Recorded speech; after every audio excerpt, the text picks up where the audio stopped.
दोस्तों नमस्कार, my self Madan Thakur, motivational speaker and business coach.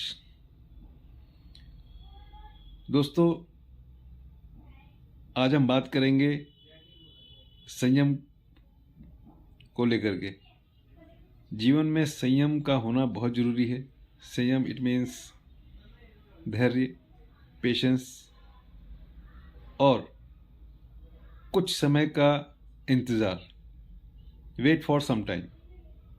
कई बार लाइफ में हमारे बहुत बड़े हर्डल्स आते हैं। हमें लगता है कि मैं बहुत परेशानियों में घिर चुका हूँ, काफ़ी सारी दिक्कतों में फंस चुका हूँ। हो सकता है कि अब मैं उस दिक्कतों से निकल पाऊँगा कि नहीं निकल पाऊँगा।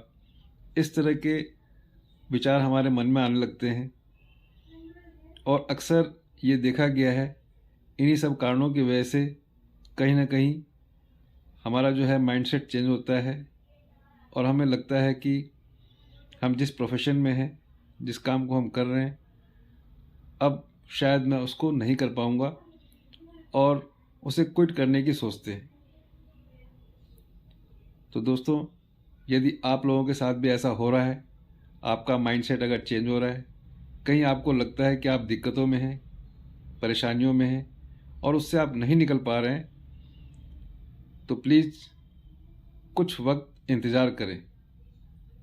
आपने कई बार सड़क पे चलते हुए गाड़ियों के पीछे एक लाइन पड़ी होगी लिखी हुई, कृपया उचित दूरी बनाए रखें, कीप डिस्टेंस। दोस्तों, ये जो लाइन है, इसके अंदर एक बहुत बड़ा मैसेज है और यदि आप इस मैसेज को समझ लें तो आप कभी भी डिमोटिवेट नहीं होंगे, कभी भी परेशान नहीं होंगे, कभी भी चिंता आपको नहीं सताएगी। लेकिन उसको समझना ज़रूरी है।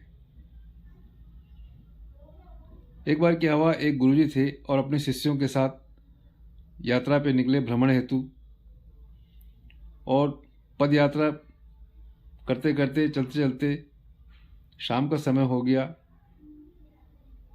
तो जिस गांव में उनको जाना था, रास्ते में बीच में एक जंगल पड़ता था और गर्मियों के समय होने के कारण मौसम भी गर्म था।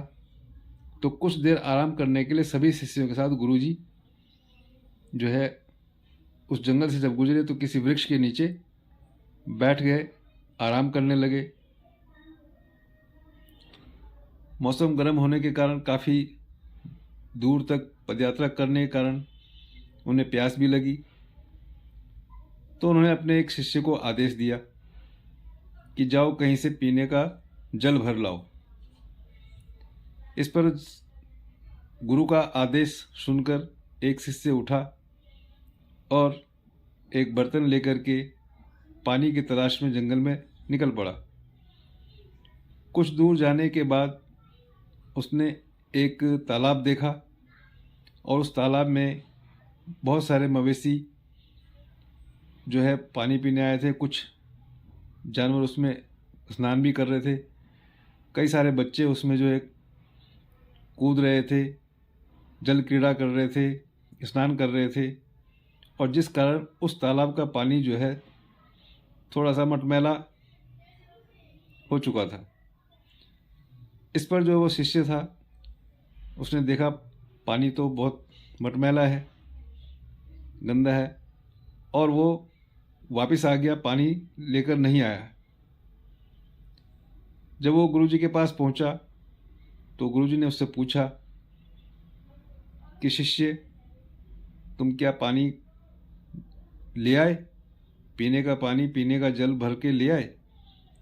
उस पर उस शिष्य ने गुरुजी को बताया कि गुरुजी, वहाँ जब मैं जल भरने गया तो वहाँ पे बहुत सारे मवेशी जो थे पानी में नहा रहे थे, कुछ बच्चे भी उसमें उछल कूद मचा रहे थे और पानी जो है गंदा था, इसलिए मैं नहीं लाया। गुरुजी जो है कुछ देर चुप रहे, शांत रहे और उसके बाद फिर उन्होंने एक दूसरे शिष्य को बोला कि जाओ तुम कहीं से जल की व्यवस्था करके लाओ। इस पर दूसरा शिष्य जो है जल को भरने के लिए उस जंगल में निकला और उसने अपने पूरे प्रयास के बाद जंगल में इधर उधर खोजा तो कहीं पानी नहीं मिला। मात्र एक वही तालाब था और उसी तालाब के अलावा और कहीं पानी का कोई जरिया नहीं था। उसने देखा वाकई में जो है वहाँ बच्चे लोग स्नान कर रहे हैं, मवेशी वगैरह जो है उसमें है, पानी वाकई में जो है मटमैला हो चुका है। इस बात को देख करके वो शिष्य जो है थोड़ा सा वहाँ रुक गया और इंतज़ार करने लगा कि जब ये सब बच्चे लोग नहा करके निकल जाएंगे, जब ये मवेशियाँ वगैरह कुछ निकल जाएंगी तो उसके बाद मैं पानी भर के लेके जाऊंगा। दोस्तों, करीब 10-15-20 मिनट वो शिष्य वहाँ बैठ करके पेशेंस के साथ, धैर्य के साथ वहाँ रुका और जब मवेशी वगैरह उस तालाब से निकल गए बाहर, बच्चे लोग नहा धो करके जब बाहर निकल गए तो कुछ देर के बाद जब पानी शांत हुआ तो पानी जल में जो मिट्टी काई सब जो तैर रही थी, जिससे मिट्टी के कारण जो है पानी मटमैला हो चुका था, जब वो नीचे बैठ गया और स्वच्छ जल जब ऊपर आया, तत्पश्चात उस शिष्य ने उस बर्तन को पानी से भरा जल लिया और फिर गुरुजी के पास उस जल को लेकर के आया। गुरुजी उसका इंतज़ार कर रहे थे। गुरुजी ने पूछा, शिष्य तुमने इतना वक्त कैसे लगाया? तो शिष्य ने जवाब दिया, गुरुजी मैं जल लेने गया था लेकिन और कहीं पे जल का स्रोत नहीं मिला, मात्र एक स्रोत था, तालाब, जिसमें वो मवेशी वगैरह थी, जिसमें पानी मटमैला था। फिर तुमने क्या किया?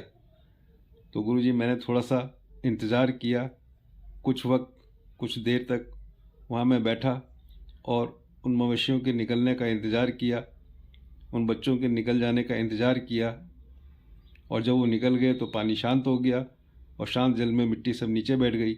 उसके बाद स्वच्छ जल ऊपर आया और मैं फिर उसको भर के लाया हूँ। दोस्तों, इसी तरह हमारे जीवन में भी जिस तरह से वो पानी मटमैला हो रहा था मवेशियों के कारण, बच्चों के कारण, तो हमारे जीवन में भी कई प्रकार की परेशानियाँ आती हैं, दुख आते हैं, कष्ट आते हैं, दिक्कतें आती हैं, जिसके कारण हमारा जीवन भी हमें बड़ा कष्टप्रद लगने लगता है, दुखी लगने लगता है, यानी कि मटमैले जल की तरह ऐसा हमें लगने लगता है।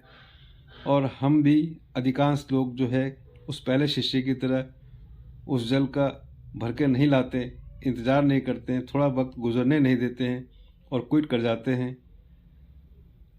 ऐसे ही जीवन में भी लोग दुख और कष्ट आने पर बहुत से लोग हैं जो तुरंत क्विट कर जाते हैं, लेकिन जो व्यक्ति थोड़ा सा पेशेंस रखता है, धैर्य रखता है, थोड़ा समय देता है, इंतज़ार करता है, तो उस मिट्टी की तरह दुख परेशानी सब जो है नीचे बैठ जाती है और कुछ समय के बाद वो दुख परेशानियाँ जो है हमारे जीवन से हट जाती हैं और फिर से हमारी जीवन उसी प्रकार सुखमय हो जाती है। तो दोस्तों, ये जो कहानी है ये इतना बड़ा मैसेज देता है कि यदि कभी जीवन में इस प्रकार का दुख, कष्ट, परेशानी या आपके बिजनेस में किसी प्रकार की दिक्कत आ रही है तो आपको तुरंत जो है क्विट नहीं करना है, कुछ समय इंतज़ार करना है, कुछ पेशेंस रखना है और उस वक्त को गुजर जाने देना है। और आप देखेंगे कि जब वो वक्त गुजर जाएगा तो धीरे धीरे आपकी वो दिक्कतें, परेशानी भी दूर हो जाएंगी और फिर से पहले की तरह सब कुछ अच्छा हो जाएगा।